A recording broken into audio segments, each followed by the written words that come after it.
Welcome everyone to our MERLIC 5.8 webinar. We are very glad that you're with us. And over the next 45 minutes, we are going to give you a quick tour on our brand new features of MERLIC 5.8, our machine vision software for industrial applications. My name is Marcus. I'm part of MVTec's marketing team, and I'm very happy to be your host today. Before we dive in, let me just give you a few quick notes. So first of all, we are going to have a Q&A session afterwards. If you have any questions, feel free to write them in the GoToWebinar chat. And of course, after the webinar, you will receive a handout and also the recording. So you can watch the webinar over and over again.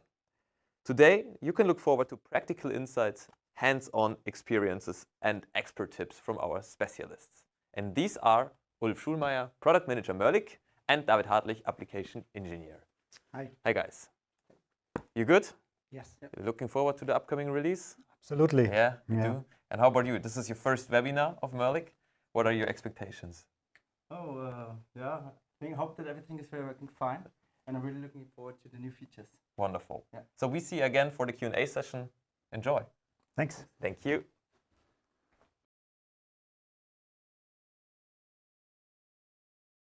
For the start, I would like to highlight a special feature of MERLIC which might be often missed.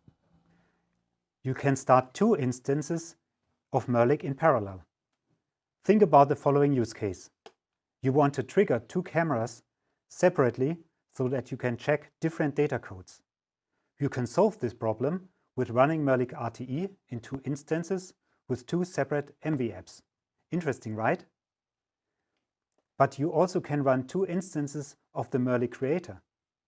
This is very handy if you want to copy parts of your tool flow from one MV app to another MV app, or if you want to compare different MV apps without having to close and open different files.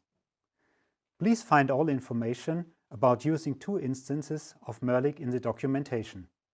But now let's start with the new features of MERLIC 5.8. Here you can see an overview of the new features we have prepared for you. There are a lot of exciting new topics, so let's jump right in with an important one, process stability. In a multi-component system consisting of software and different hardware, such as cameras, lighting, and different network devices, it is a major challenge to optimally coordinate these components in order to achieve a compromise between maximum performance, speed, and process stability. For this, we extended the acquisition error handling and added new features. They uncover potential sources of error and support the integrator in making the right decisions. David, you prepared a video for us. That's correct. Altogether, there are three features that improve process stability. All features are monitoring the camera connection. Please have a look at the video. In this video, we want to show you the new features that help to improve process stability. We want to show you with this demonstration. Some of you may have already seen. In this demonstration, we are inspecting several PCBs with a deep learning approach. The technique behind is called global context anomaly detection, and it's really doing a good job. But today, this is not the topic. Today, we want to show you the new features that are all related to image acquisition. So just for your information, over here we have this rotary wheel with several PCBs. And when the PCB is in the correct position, a trigger is sent. And of course, what's happening then? An image is acquired and the image is sent to MERLIC, where all the image processing is happening. So now let's have a look into MERLIC. So here on the screen, you see on the left side is the MERLIC front end. You can see the new acquired images and the image processing results. You can see this overlay where any kind of anomalies are shown. And on the right side, we show you the web app example of the REST plugin. We just use it for demonstration purposes because it shows some statistics. Here what you can see now is our state machine. This is very important for the process integration. And now we're here in the process state ready. From here we will start the continuous execution, which I'm doing now. So now you see images are acquired and the image processing is performed over here. Here on the top you see the results category. Down here we see for every trigger that came in, we see on result ID together with the result state. You see over here, the result is completed, and over here you see some result values like the anomaly detected or anomaly score, and then some other statistic like process time and time step. Over here in this category you will see some errors, but currently the list is of course empty. So now what is our first feature? Our first feature is called dropped images detection. As the name already states, this will indicate if an image is dropped during image acquisition. It works as follows. Every acquired image comes with a frame ID that is increased for every image. So we can easily count and also track these images. So now let's assume we have a problem during image acquisition and images might be dropped, then we are able to detect this. We can demonstrate this by increasing the speed of our rotation plate. Give me a second. I'm increasing the speed now. You can see that the image acquisition is happening faster.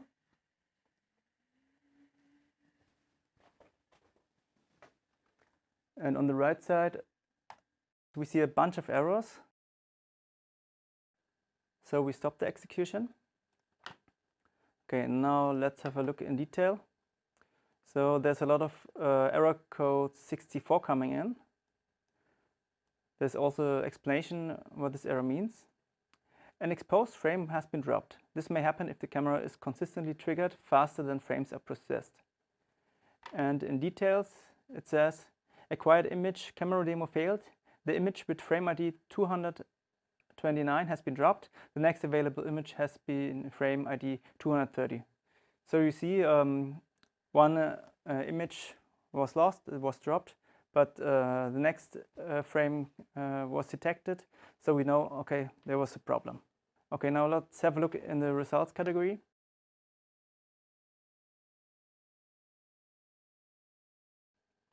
Here I told you for every trigger we have a result with a result ID, and usually we have results with the completed result state, but here there are several with a failed result state. These were the ones where the acquisition failed and when there was an error detected. Yeah. So with the new feature, dropped images detection, it's now possible to detect these errors. Now let's come to the next feature, camera connection observation in ready state. Let's assume you have problems with a camera connection and a camera is disconnected. Usually you won't find this out just until the camera acquisition is triggered. What we now additionally introduced is the observation of the camera connection when the process is in the ready state. So what you see now from the state machine, we are in the ready state and no image acquisition is performed. Now let's simulate a communication error. So we are unplugging the cable now. In 3, 2, 1, 0. Now the cable to the camera is plugged off, and here immediately one error occurred. It's error with the error code 21, and I will read it to you. The connection to the image acquisition device has been lost. And in details, there's a bigger text. I will read it to you. The acquisition device for image source camera demo is no longer connected. As a consequence, MERLIC RTE changed to the error state. You can try to resolve the problem using the image sources tab of the MERLIC RTE setup. Once you're done, close the MERLIC RTE setup to trigger a re-evaluation of the configuration. If it is found to be working again, MERLIC RTE will return to the ready state, otherwise it will remain in error. Okay, so this message is also sent to the PLC, so that you know what needs to be done. Over here, the state machine changed to the error state. So what do you have to do now? You have to reconnect the camera again, or maybe you have to find also the error. Maybe you have to change the defect cable with a new one. And then when the camera is reconnected, you can go on with the image processing. we introduced a third feature, which we called miss trigger detection. It works like this. When a camera is triggered, it starts the image acquisition. The camera itself then enters the state busy. If then another trigger is sent to the camera, it cannot process this trigger. MERLIC will recognize this as error. The error code that will be detected has the error code 65. I will read the message to you. A trigger signal was missed by the image acquisition device. The more detailed explanation says, the acquisition device for image source cam was not ready to process a received frame trigger. You see, all of these three features help you to analyze your camera connection and contribute to increase process stability. Okay, thank you, David, for the video. I like the demo with the PCB boards. It's running very fast, and we will show it at the next trade fair shows. So, next big topics are recipe management and deployment. Both points are important for developing robust production systems and enabling scalability when it comes to rolling out the systems across many lines or locations. David, please tell us what's new here. Sure. We have greatly expanded the recipe management in MERLIC, so that you can now see all information at a glance. Let's have a look. Here we show the recipe tab in the MERLIC runtime environment setup. It provides an overview of all available recipes, which you can see on the left side. On the right side, you can see now further details about each single recipe. This will also give you a good overview over all the recipes and its details. In the recipe overview, we now show the timestamp. This is the timestamp of the last modification of this recipe. In the new MV app block, we now show lots of information about the connected MV app. It is also possible to add an image, so you can easily see which application you are dealing with. Additional, in the category Recipe Interface, we provide information about the image source and about MV app recipe and result parameters. In the section Additional Components, you can now see an overview of our reference files and of all the custom tools that are used in the MERLIC workflow. Finally, we've done some internal improvements. We optimized the loading times of the recipes in the RTE setup. For the loading of deep learning-based MV apps, we achieved a speed up of about 30%. Yeah, speed up sounds very good. Yeah. For all users of the Siemens Industrial Edge ecosystem, we also have good news. There is a special Industrial Edge Data Bus plugin. David, please show us. That's correct, Ulf. With this plugin, you can connect MERLIC to the Siemens Industrial Edge platform by communicating with an Industrial Edge connector app. In the Communication tab of the MERLIC RTE setup, you can now add this plugin. The further configuration and parameterization is done on the right side. Here you can control the connection details and data that will be transferred to the Industrial Edge data bus. The next new feature was a request from one of our customers. You see, your feedback counts. You can always contact me directly, or you can use the feedback button in MERLIC if there is something wrong or something missing. The MERLIC tool Read Text and Numbers with Deep Learning now also shows the respective confidence of all recognized characters. David, do you have an example for us? Yes, of course, we do have an example. You can simply open the example MV app Read Best Before Date with Orientation MV app and click on the tool Read Text and Numbers with Deep Learning. On the bottom, you can see the result values for the character confidences. These values tell you how likely it is that the detected character was correctly found. And the good thing is, we have another feature. On the top, you can see the new input parameter recognition alignment. This parameter specifies if word alignment is done before recognizing the text.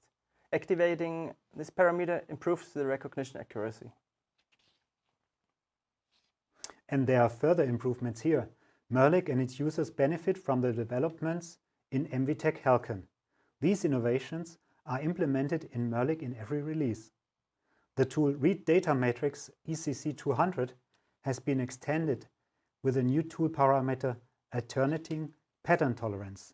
It can be used to define the tolerance for the search with respect to the variation of the module width along the two sides of the alternating pattern. MERLIC now supports Intel NPUs as AI accelerator hardware in MERLIC tools with deep learning functionality. By expanding the range of supported Intel devices, customers now have more flexibility in the choice of hardware. And the tool Read QR Code also profits from the new underlying HEL conversion. It now supports defining the search tolerance for reading deformed QR codes. Now let's come to the next feature. If you want to check results of your application in MERLIC, you normally use the tool Evaluate Expressions. This is a very powerful tool.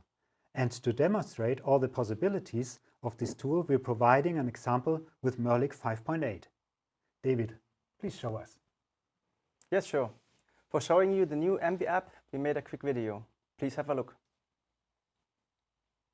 In this video, we want to show you our new standard example, which is called Demonstrate Evaluate Expression.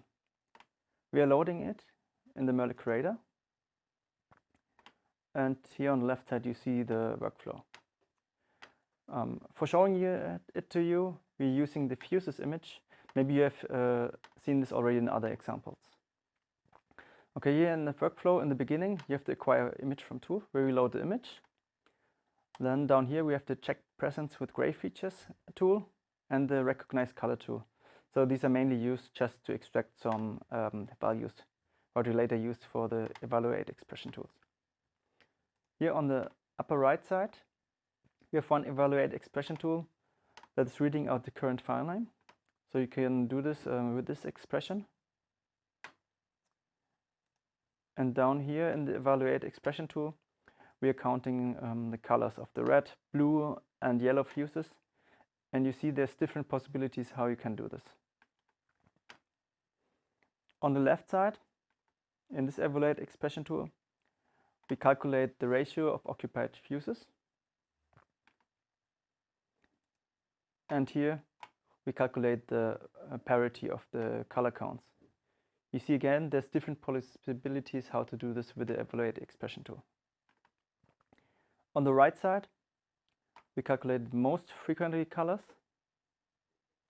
And at the bottom here we have one evaluate expression tool that's calculating some arithmetic functions and doing some mathematical calculations. Okay, now we also have a front end for you. I will launch it. And here you see the image, and here on the right side and on the bottom you see some results.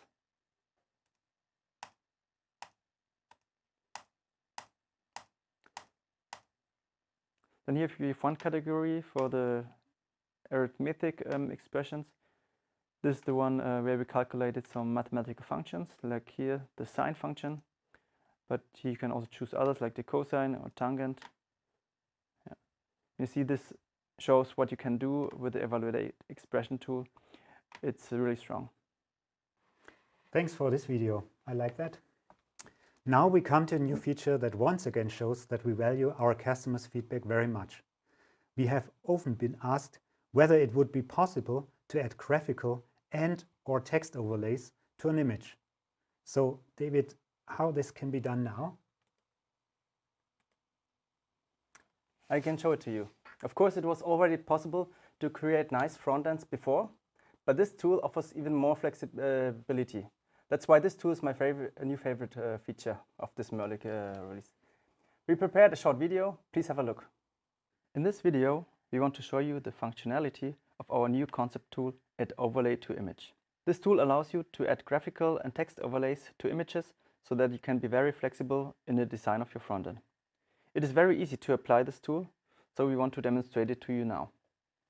Therefore, we already loaded the MV app, and you see here in the image we have several barcodes. So what we want to do now, we want to extract the content of this barcode and want to present it to you in a nice frontend. Here on the left side you have our tool flow. At the beginning the image is red, and down here we have the determine alignment with shade border tool. So this is performing an alignment on the edges of the label. Then down here we have a read barcode tool, and this is reading out this EAN13 barcode. So this is the third one. So now we want to add the overlay to image tool. You can find it here in our tool library under concept tools. You just take it and drop it. And in this tool you see we have some inputs. At the beginning, of course, you have one image as the input. Then you have region or contour or also text, so you can show some strings. And if you click on the plus, then you have additional input parameters that you can use. For example, we have the alignment data, but also different text modification parameters. As a result of this tool, we have the result image here. This will be overlaid with everything we put inside. Okay, so now let's connect the input parameters. From the read barcode tool, we take the contour and connect it. What's of course also necessary is the decoded data. And from the determine alignment tool, we will take the alignment data.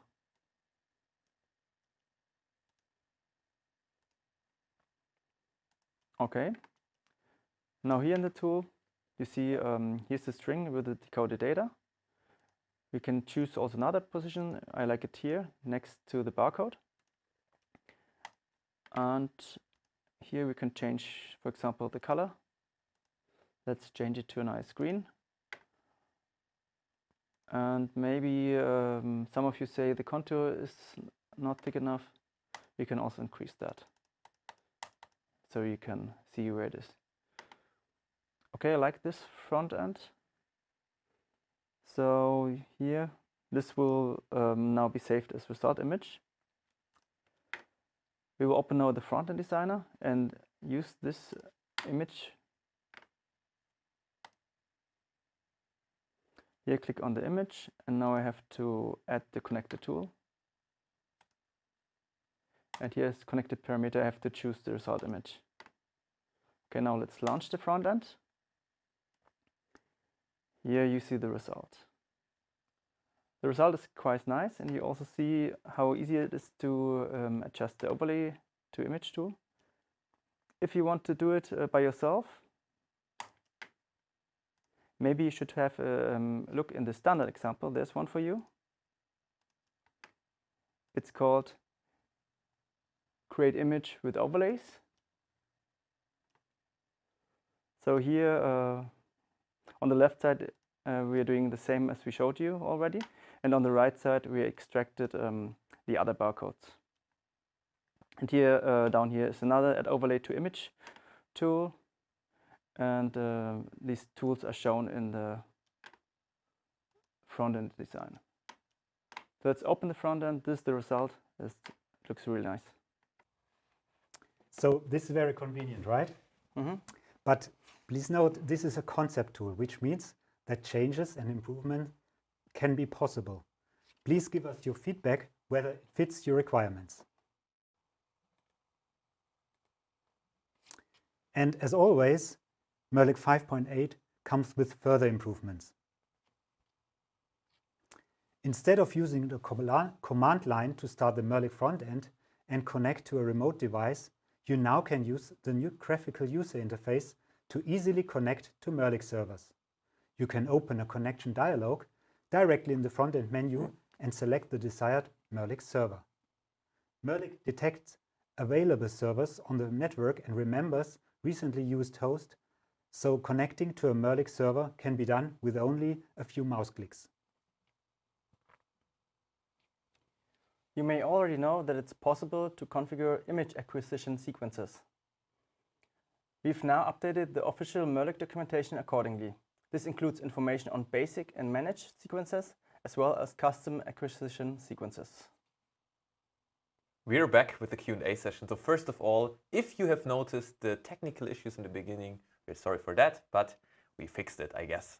So we're right back away with our Q&A session, and we received a few questions. And yeah, I would start with you, David, because I think this is maybe something you can answer as a technical expert. In the tool read data matrix ECC200, you introduced the input parameter alternating pattern tolerance. What is the difference between the alternating pattern and the finder pattern? Oh, thank you, Marcus, for the question. This is an interesting question. If you look at the data matrix code ECC200, then you have on one corner of this code, you have the finder pattern. This looks like a capital L. And on the other side, you have the alternating pattern. It shows itself by a change of white, black, white, black, white, black patterns. So this is the alternating pattern. And now MERLIC offers a possibility to change the detection tolerance for both of these features. Yeah. Perfect. You're not? You're happy with the answer? Yeah, sure. Wonderful. Nice. Okay. The second question I would like to mention is regarding the instances of MERLIC. I have 4 cameras to do multiple checks on one part. Is the fastest way to handle everything in one MV app with one MERLIC instance? Ulf, maybe you can answer this question. Yes, this is in the regard of, I mentioned at the beginning of the webinar with the instances. So if you want to do all 4 images in parallel, it's okay if you have this in one MV app. But if you have to turn your part between the acquisition of the images, maybe it's better that you have 2 instances or 2 MV apps in 2 instances. But if you have questions regarding this, you can always come to us and we will help you to find the best setup for your use case. Wonderful. All right, let's jump right to the next question. We're just getting started with the Siemens Industrial Age data bus system. Do you have any examples that show how to do the connection with the data bus and with the PLC? I guess, David, that sounds like a question for you. Thanks. Thank you for the question. So I really love to see that you will get in touch with the Siemens IE data bus system. For the MERLIC side, if you want to know how to configure the plugin, it's very easy.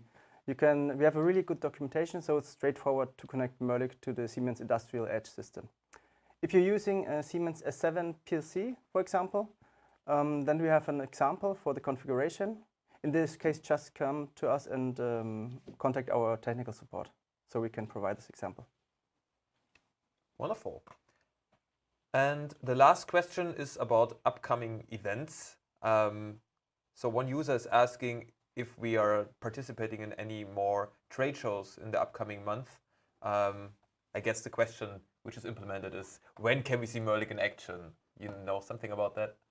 Yes, we are in a few months we are in a small trade fair show in Bad Salzuflen. It's called Fachmesse Maschinenbau. It's in Germany. And of course we are in Nuremberg for the SPS trade fair show. Wonderful. Exactly, and in the springtime we are at Embedded World. I think that's the first one. Then we're going to Hannover Messe. So the best is to check the website because we have many upcoming trade shows for the next year. And with a quick look on the watch, on the clock, then I think it's time now for us to wrap it up for today. If you guys have any more questions, please feel free to write them to us afterwards and we will get in contact with you. Apart from that, thank you very much for your attention. You will get the follow-up email with the recording, the handout, and we encourage you to take part in our survey. It's very important for us. Thank you very much for participating. That's it for now, I think. Thank you guys for your presentation. It was very nice, and I'm looking forward to the next webinar. And yeah, have a wonderful Tuesday. Bye-bye. Bye-bye.